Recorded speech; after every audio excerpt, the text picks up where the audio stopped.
Hey guys, what's up? MiataMods here. In this video I'm going to show you how you can replace your rear brake caliper. So, stay tuned.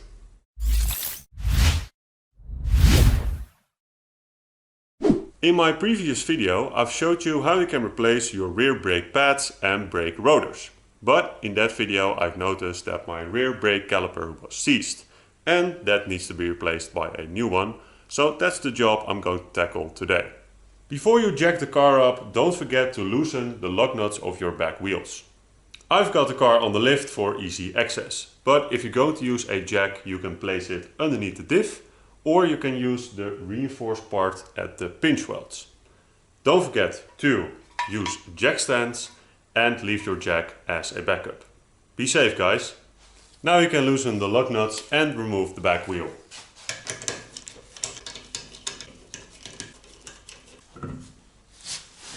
This is the caliper that needs to be removed. This is the brake line and this is the handbrake line. Remove the dust cap and spray some penetrating oil on these 3 bolts. This will make removing the bolts a little bit easier. While you wait for the penetrating oil to do its job, make sure the handbrake is not engaged and loosen the brake fluid reservoir cap so the fluid has somewhere to go when you compress the piston. Get your socket wrench and a 14mm socket and remove that cover bolt on the back side of the caliper.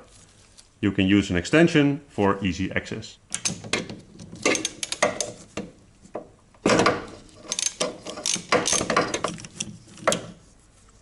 Inside that hole is an Allen key and for that you're going to need a 4mm Allen wrench.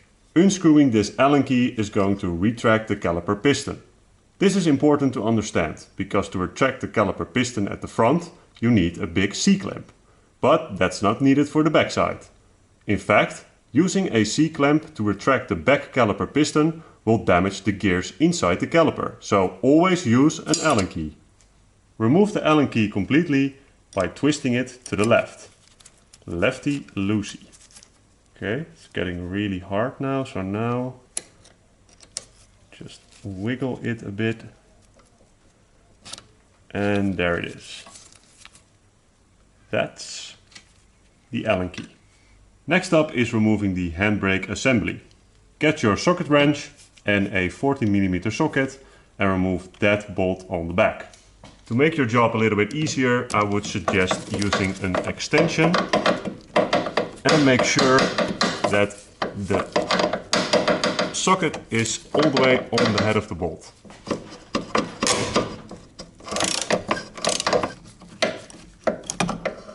And there we go. Unclip the handbrake hardline and the whole assembly should come off. There we go. Now we can remove this 10mm lower guide pin bolt at the bottom. You can use your socket wrench and a 10mm socket.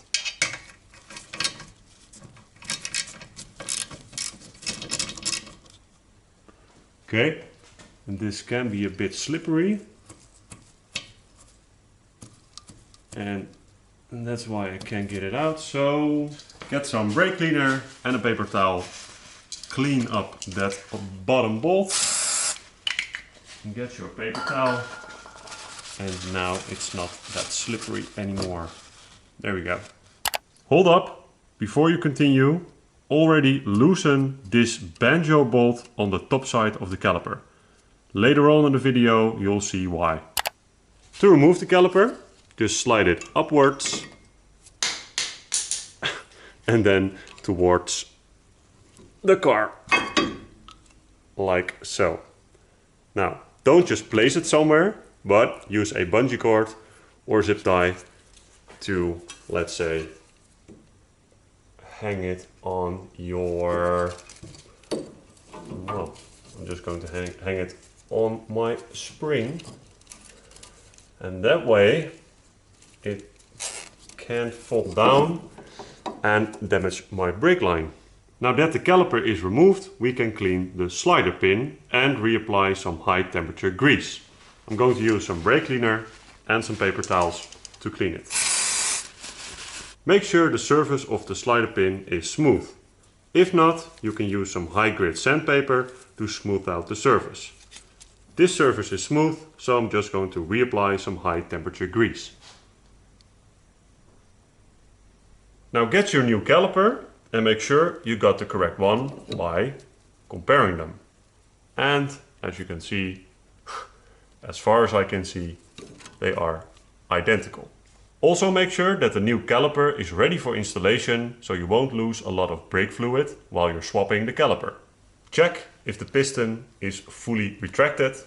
If not, you know what to do. Remove that cover bolt, get your 4mm Allen wrench and start twisting the Allen key all the way to the left. We're going to leave the old caliper for now and first focus on installing the new caliper, so you're going to spill as little brake fluid as possible. Slide it into place and lower it down over the brake pads.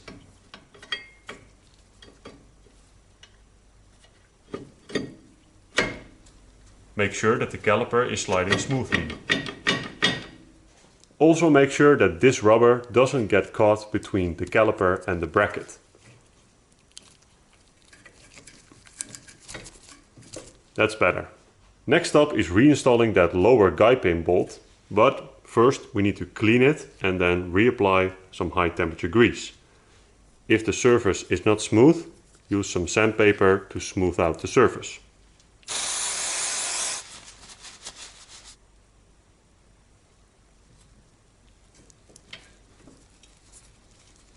Tighten this bolt to 27 foot-pounds or 37 Newton meters. Next up is reinstalling that handbrake assembly. Now, I'm not going to swap out this bracket, so I'm just going to remove the new one and then reinstall the old one. To remove this bracket, you're going to need a 14mm socket.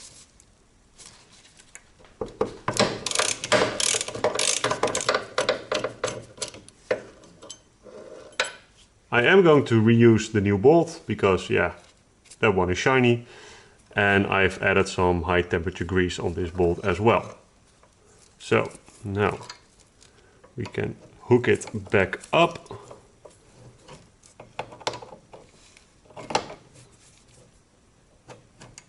That's one, and then reinstall that bolt. Also tighten this bolt to 27 foot-pounds or 37 Newton meters. Alright, so the new brake caliper is installed, and as you can see, I can still slide it from side to side. That's a good sign. And now we have to switch over the banjo bolt from here to here. I'm first going to add some penetrating oil to the bolt to break it free. Okay, so I forgot to loosen this banjo bolt at the top of the caliper. So now it's loose, but if I want to loosen this bolt, the caliper is moving around. So hopefully I can still break it loose. Okay, we got it. So now we are ready for the swap. Get your 12mm socket and of course your socket wrench. Completely remove this banjo bolt and then switch it over to the new caliper. And you have to do this as quickly as possible so you don't lose a lot of brake fluid.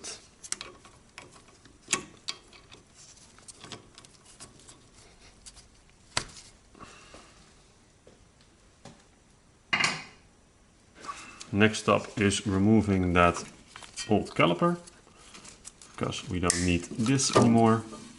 And watch out, because there's still some brake fluid left in the caliper itself. Tighten it to 20 foot-pounds or 27 Newton meters.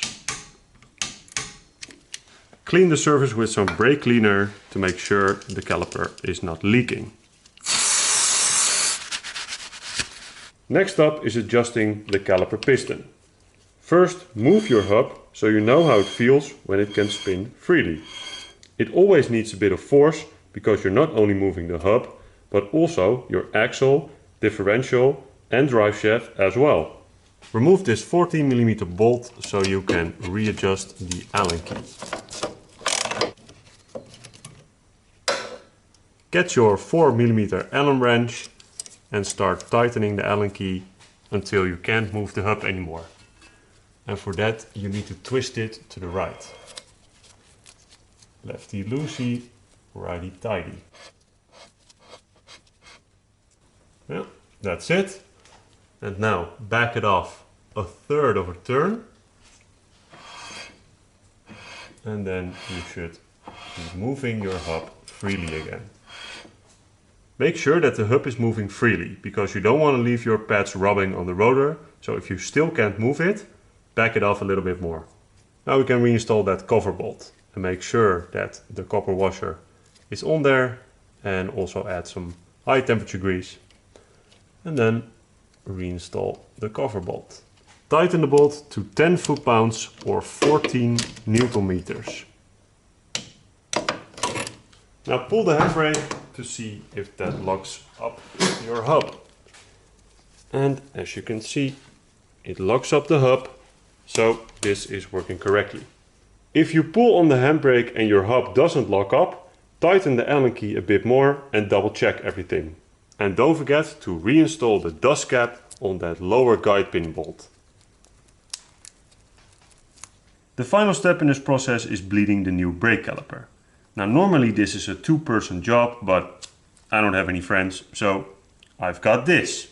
I've got an 8mm open box end wrench for the bleeder screw. I've got some tubing with a one-way valve, some new brake fluid and a bottle filled with old brake fluid. I've also got a lighter because this plastic can get really hard and you can't put it on the bleeder screw anymore. So you can use a lighter to soften up the plastic or tubing so it will fit over the bleeder screw.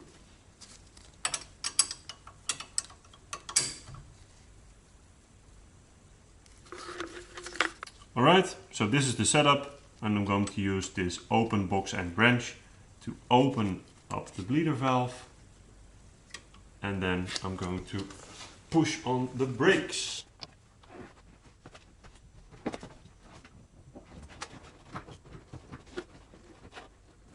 You want to keep pushing as long as you see air bubbles. And I'm going to stop for a moment and check on the fluid level of the brake fluid reservoir and maybe fill up some extra fluid. Yeah, that was needed. Here we go again.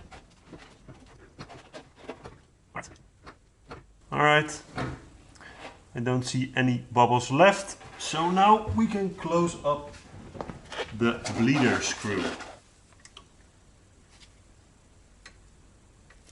There we go. And that's a job well done. And don't forget the bleeder screw cap.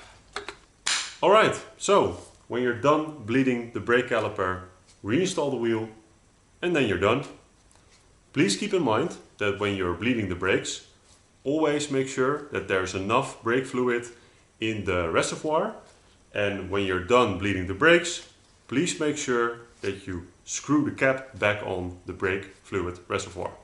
And when your car is back on the ground, don't forget to retighten your lug nuts. My torque wrench is set to 100 Newton meters.